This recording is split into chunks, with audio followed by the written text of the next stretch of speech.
অনশন মঞ্চ থেকে হঠাৎ করে তুলে নেওয়া হলো ভারতের অন্যতম আলোচিত পরিবেশবাদী ও শিক্ষাবিদ সোনাম ওয়াংচুককে। দিল্লি পুলিশের এই পদক্ষেপ ঘিরে শুরু হয়েছে তীব্র বিতর্ক। সামাজিক মাধ্যমে প্রশ্ন উঠেছে, একজন অনশনকারীর চিকিৎসার দায়িত্ব নাকি প্রতিবাদের অধিকার, কোনটি বেশি গুরুত্বপূর্ণ?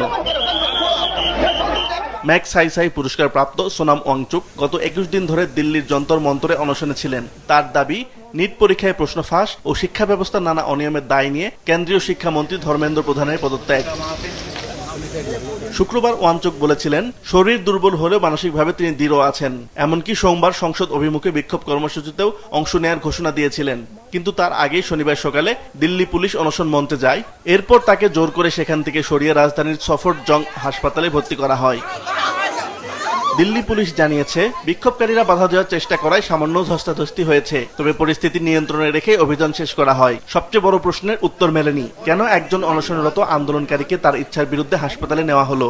ऑनरेबल हाईकोर्ट के आदेशानुसार और हेल्थ कंडीशंस और मेडिकल एडवाइस के अनुसार श्री सोनम वांगचुक जी को यहाँ से अप्रोप्रिएट गवर्नमेंट हॉस्पिटल जो मच नीडेड मेडिकल इंटरवेंशन है उसके लिए ले जाया गया है। ঘটনার পর থেকে সামাজিক মাধ্যমে চলছে তুমুল আলোচনা।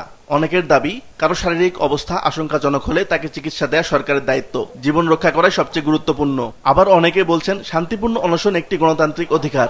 অনশনকারী যদি সচেতন অবস্থা নিজের সিদ্ধান্তে অটল থাকেন, তাকে জোর করে সরিয়ে নেওয়া মত প্রকাশের স্বাধীনতার পরিপন্থী। একদিকে জীবন রক্ষা, অন্যদিকে প্রতিবাদের সাংবিধানিক অধিকার। এই দুয়ের ভারসাম্য নিয়ে এখন প্রশ্ন তুলেছেন অনেকেই। 11 days, 10 nights in the open, humongous heat, lightning, rain and what not, but still we are here undeterred to tell those in power that in a democracy we are the ones who put you where you are, and we are the ones who will not just ask accountability, we will ask of you what is rightfully ours.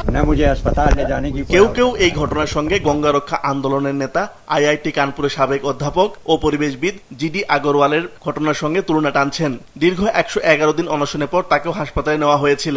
হাসপাতালে ভর্তির পরদিনই তিনি মারা যান। সেই ঘটনার পর অনেকে বর্তমান পরিস্থিতি নিয়ে উদ্বেগ প্রকাশ করেছে। আসিফ আল আমিন, মাছরাঙ্গা নিউজ ডেস্ক।